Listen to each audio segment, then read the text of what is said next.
চিকেনের একটা সুন্দর রেসিপি করব আজকে, একটু অন্যরকম করে।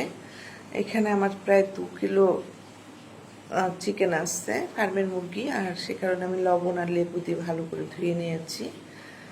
হাড় সহ ছোটো ছোটো করে কেটে নিয়েছি। এখানে আমার পেঁয়াজ, কাঁচামরিচ বেটে নিয়েছি। এটা হলো ধনিয়ার পাতা পেস্ট করে নিয়েছি।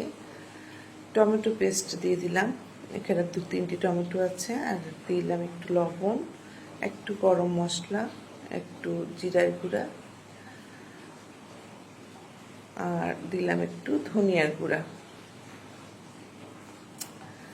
এই সসটা আমি দিব, এটা চিলি সসটা একটু দিয়ে নিলাম, 2 থেকে 3 টেবিল চামচের মতন। আর 2 চামচ দিলাম সয়া সস, রসুন বাটা, আদা বাটা, আর 2টো লেবু দিয়ে দেবো এখানে। আর লেবু আর গুঁড়া দুধটা ব্যবহার করেছি, এখানে গুঁড়া দুধ দিয়ে দিচ্ছি 3 টেবিল চামচ। আর যদি টক দই থাকে তাহলে লেবু এবং গুঁড়া দুধটা দেবেন না।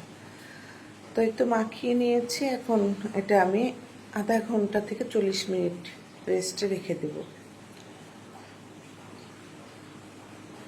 তো একটি পাত্রে আমি এখন সরিষার তেল দিয়ে দিচ্ছি। আরেকটা কথা, আমার একটা ভুল হয়ে গিয়েছিলো, সেটা হলো একটু সরিষার তেল দিয়ে মাখিয়ে নেবেন। আমি সেটা দিতে ভুলে গিয়েছিলাম, পরবর্তীতে দিয়ে দিয়েছি। তো কলার পাতা বিছিয়ে তার উপর একটু তেল ব্রাশ করে নিলাম, আর এখন সেখানে চিকেনগুলো দিয়ে দেব।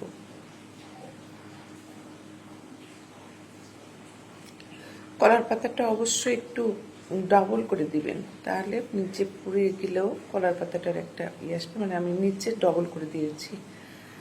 তো চিকেনটা দিয়ে দিচ্ছি এখন,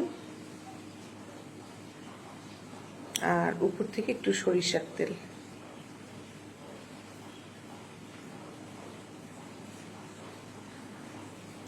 কয়েকটি কাঁচামরিচ দিয়ে দিলাম আস্ত, এবং কলার পাতা দিয়ে আবার উপরে ভালো করে ঢেকে নিলাম।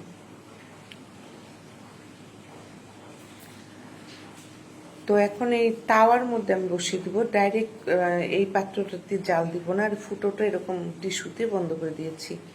আমি তাওয়ার উপরেই পুরো রান্নাটাই কিন্তু তাওয়ার উপরে করে নেব। তো এটা হয়ে গেছে এক পাশ, আমি এখন একটু উল্টিয়ে নেব।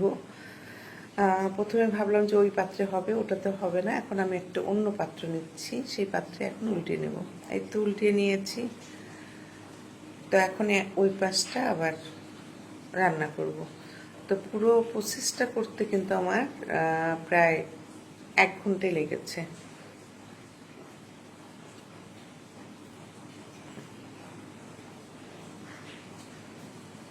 তো চিকেনটা কিন্তু সেদ্ধ হয়ে গেছে। যে পানিটা আছে এটা এখন আমি জ্বালিয়ে শুকিয়ে নেব।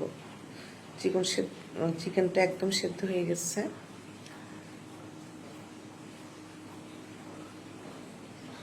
ক্যামেরাটা ঠিক মতন ধরতেও পারছিলাম না। তো যাই হোক, এটা হয়ে গেছে, আমি এখন এটা নামিয়ে নেব।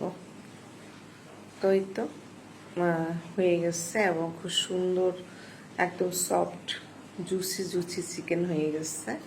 আর এই চিকেনটা কিন্তু পরোটা এবং রুটি দিয়ে খেতে সেই রকম লাগবে, এবং যে কোনো কিছুর সাথে, ভাত, পোলাও, খিচুড়ি, সব কিছুর সাথেই অসম্ভব ভালো লাগবে।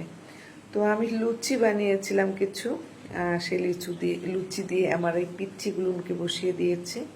ওরা তো ভীষণ মজা করে খাচ্ছিল। আমি কলার পাতা ব্যবহার করেছি, ওদেরকে খেতে দিয়েছি। তো কেমন লাগলো জানাবেন।